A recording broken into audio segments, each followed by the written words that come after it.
So hey guys, welcome to this new movie review. Today I'm going to talk about the film Man of Steel by director Zack Snyder. This is a Superman reboot. This is a film that Christopher Nolan, here I'll push this down here. Christopher Nolan produced, David S. Goyer wrote, and I believe Christopher Nolan was also a co-writer of this film as well. So in Man of Steel, you guys, Zack Snyder puts us back on planet Krypton at the beginning of the film. For those who saw the original, obviously, and for those who are new to the Superman story, you're going to obviously be new to planet Krypton. So basically, on Krypton, things are disastrous. There's an army who's rammed by a guy named General Zod. He's not being nice to the planet. He's destroying everything. A man named Jor-El is kind of this leader of this planet. He has a newborn son um, named Kal-El, and who's later becomes Superman. So he's a naturally born being on their planet, and to make sure that he's safe from this destroying planet, they launch him out into space into a planet called Earth, our Earth, and in hopes that he can be a symbol of hope for the planet. Since you'll find out throughout the film that the Superman logo pretty much represents hope on planet Krypton. Um, Even though to us it just looks like a S on a shield. So basically, and don't worry, this is spoiler free. This is just a synopsis you'll probably find on almost any film review website. Um, basically Kal-El, who later becomes Clark Kent as the Kents find him on the Kent farm. Um, they they raise him as their own. They raise him just like a human being. He looks like a human being. Um, throughout his childhood, he tries to hide the fact that he has these superpowers, that he can lift heavy things, has laser vision, has X-ray vision, that he can fly, which he doesn't know about at the time. So basically, people don't really look highly upon him. They kind of think he's a freak at first. Um, but it's not until later on in his life where he really starts to realize who he is. He finds out, about the pod that Jor-El sent him to Earth on when he was a child. Um, and the Kents tell him that they're the foster parents, not the real parents. And so basically, Clark learns more about himself. He becomes Superman. He gets the suit, learns how to use his powers. While all this is going on, though, General Zod does make his way to Earth. After a series of events you'll see at the beginning of the film involving him being given this frozen punishment for doing what he did with the planet Krypton. Um, so basically, he arrives to Earth and he wants Superman back. He wants to use Superman for evil. He's worried about something that will happen that will involve um, Clark unleashing something that will turn Earth basically into planet Krypton all over again with all the flaws and everything. And General Zod is both concerned about this, he wants this, wants to destroy Superman, and so there's this whole mess going on.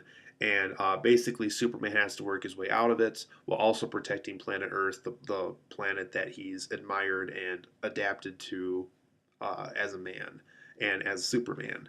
So this was a very good film, you guys. I understand, this got mixed reviews. A lot of people really didn't care for it for some reason. I know a lot of people didn't like it, that the fact that it was very action heavy, that it was very sci-fi-ish.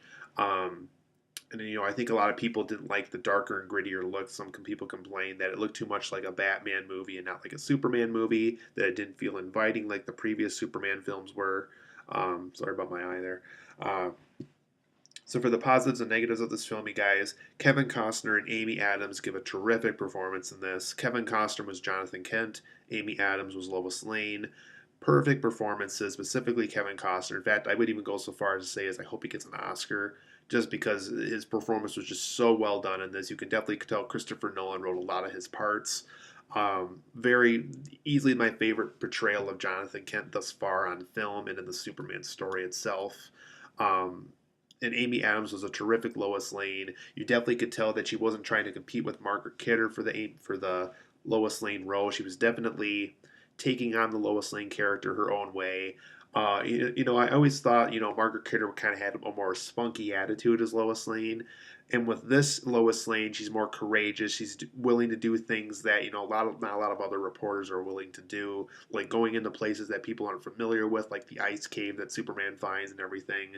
So, really interesting performance. I'm really glad what Amy Adams did here. Um, the writing's very good in this film, you guys. I really love, some of the inspirational messages like that Jor-El and Jonathan Kent give to Superman. Superman learns to be himself throughout the movie. He takes on several jobs as a human, as Clark Kent. Even when he becomes Superman, he learns how to be Superman.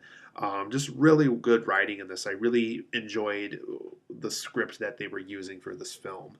Um, the action scenes and special effects are very well done in this. There is a ton of action scenes, so if you don't like films that are very action heavy, where it's very action dominant, this may not be your film just because it's very very action heavy. But they're very well done action scenes. Special effects are great in here. I mean, everything looks convincing and real in this film. So they got a great special effects team and CGI team working on this film.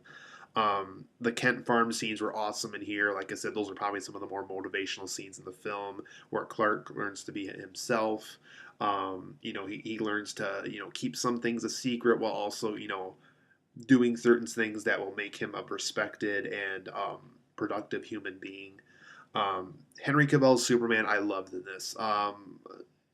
I'd say he's on par, if not slightly better, than Christopher Reeve's Superman. I think he did a terrific job in the role.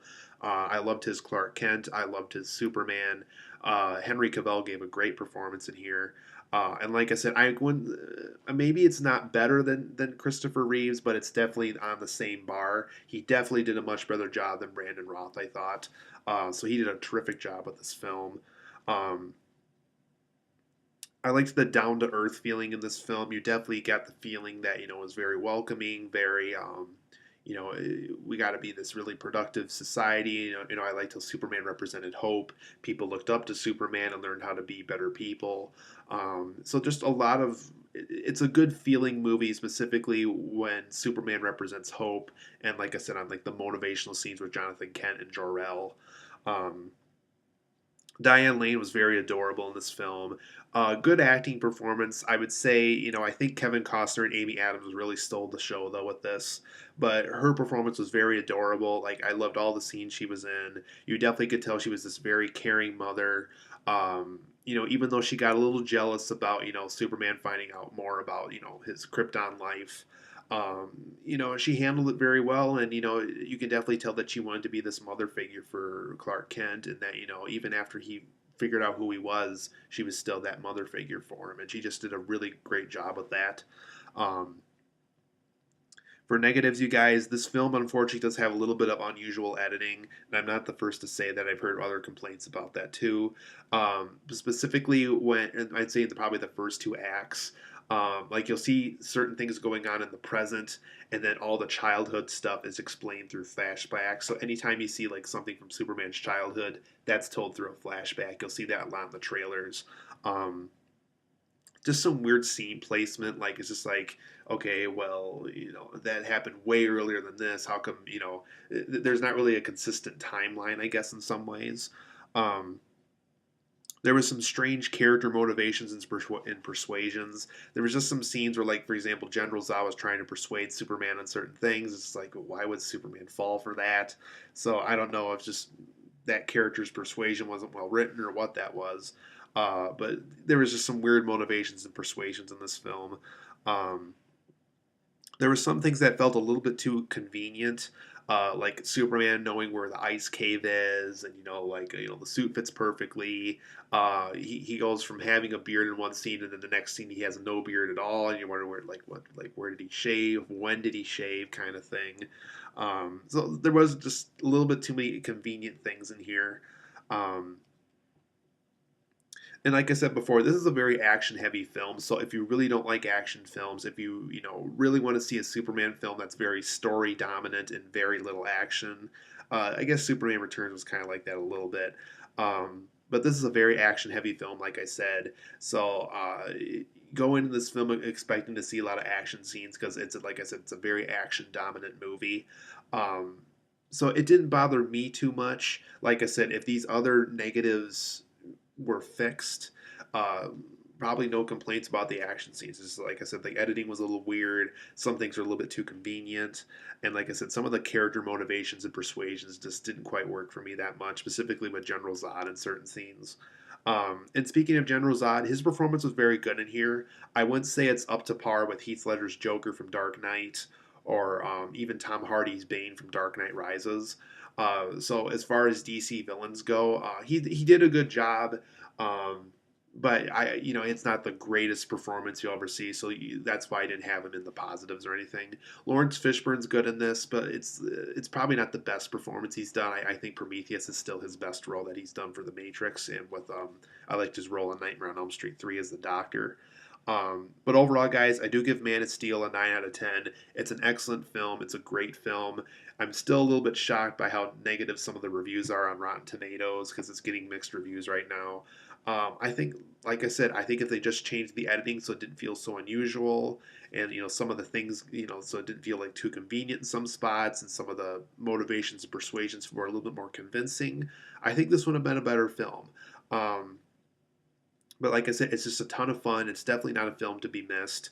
If you like Superman, if you like DC Comics, if you like superhero movies, this is definitely one you got to make sure to check out. This is personally one of my favorite films of the year so far. I would put it up there with Star Trek Into Darkness.